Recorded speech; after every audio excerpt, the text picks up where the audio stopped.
One of the things that we've been told by law enforcement since the arrest of Richard M. Allen for the alleged murders of Abigail Williams and Liberty German on February 13th, 2017, was that one of the reasons they were able to arrest Allen as a suspect was because they want back from square one, as Doug Carter stated they would do eventually, and went back and looked at all the old tips and all the old evidence, and then realized that Allen had come forward within days of the murders and told law enforcement during an interview that he was out there on the bridge that day wearing clothing that was similar or the same to bridge guys, and that he parked at what they believe was the old CPS welfare building, which has since been torn down. And so I started asking myself, as crazy as some of the things that have shown up on my page are, were there other tips that I or others have forwarded to law enforcement that may have gone overlooked? And because there's some alarming things that happened over the course of me putting my channel out there to the public that happened on my page that on the surface seem like they may be very, very far-fetched, but again, I want to revisit them because what if they aren't?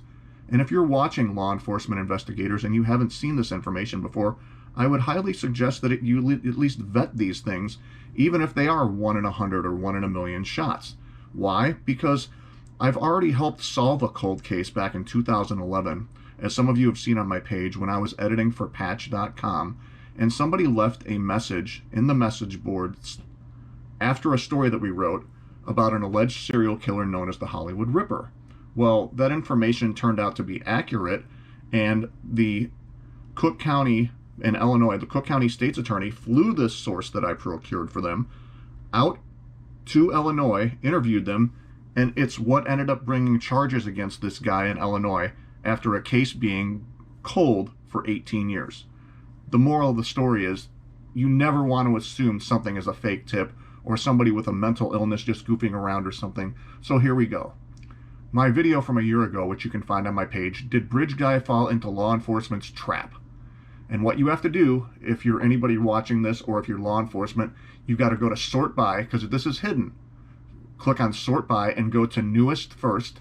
You click on newest first, and when you scroll down, you see right here, it's a avatar of Bridge Guy at Bridge Guy 8131, and they just left a comment that says, "Greetings." It sent chills up my spine. And I know there's a lot of sick people on the internet that just make things up, but I don't, if this person, whoever they are, is interfering with law enforcement's investigation of a crime, could they potentially get an affidavit to find out who posted that?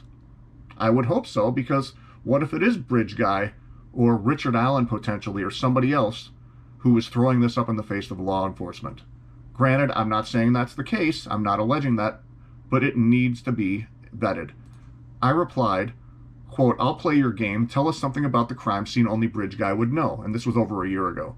Otherwise, this is a pretty sad and desperate attempt to seek attention, whoever you really are. But don't be surprised when law enforcement comes knocking at your door for interfering with a federal investigation if you aren't who you claim to be. Again, is it BS? Probably. Do we know that? No, we don't. So I have no idea whether or not law enforcement vetted that. I sent it into them as a tip a long time ago.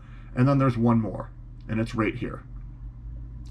And it says, it's on a video called ISP Search, Use Drone and Take Photos, Wabash River, Peru, Indiana, September 2nd, 2022, which is about a month and a half before the arrest of Richard Allen, and it's on a page called Famously Unfamous. Now, on that page, this comment has since been taken down because you go here and it says, when you go to that page and that date, the comments are now turned off. But before the comments were turned off, somebody named Tracy commented over here, quote, "We saw Abby and Libby clear as day in the water. Abby was splashing when guy in red suit appeared to be holding her down. Then bodies weren't found in water and we saw them in water. They had to drag bodies out and stage them. I saw with my own eyes with girls in water. The one guy pretended not to see them. Then after the other man in red suit held Abby down to make sure she was dead. These were men at the shore. They had to have drugged the bodies somewhere and staged them. Coroner even said that Abby died just 3 hours before girls were found I don't think that's true, personally. So again, I'm taking this with a grain of salt. And she says, so the timing is right. I know what I saw. And if you question that, then I will tell you where to find it on video. That may not be what you want to hear, but this is what I saw. And I never got a reply to that. It's probably complete BS. A lot of people in the comments after that, I recall, were saying that it was just the people in the red suits, the investigators, who were searching the Wabash River that this woman, who they thought was mentally ill, was referring to. But what if she really was out there that day and did see something? Did they ever vet whoever this Tracy person was to find out if she was out there that day, or if anything she's telling may be the truth? Again, I forwarded this information to police. I don't know whatever became of it. I don't know. Again, one more time, I want to reiterate, I don't necessarily believe any of these things are viable leads, but having been somebody who's been through a situation where I thought something on a page was total BS in a comments section, and it wound up solving a cold case after 18 years, and I've lived through that as a journalist and an investigative journalist, you never want to assume anything. It could be the missing piece that helps bring answers to the families of the victims and some semblance of closure, if there is such a thing, after such heinous crimes as this. Thanks for watching, everybody, and I hope, if nothing else, it provokes some thought and allows you to research this case a little bit more and in a little bit more detail. Have a great day, everyone.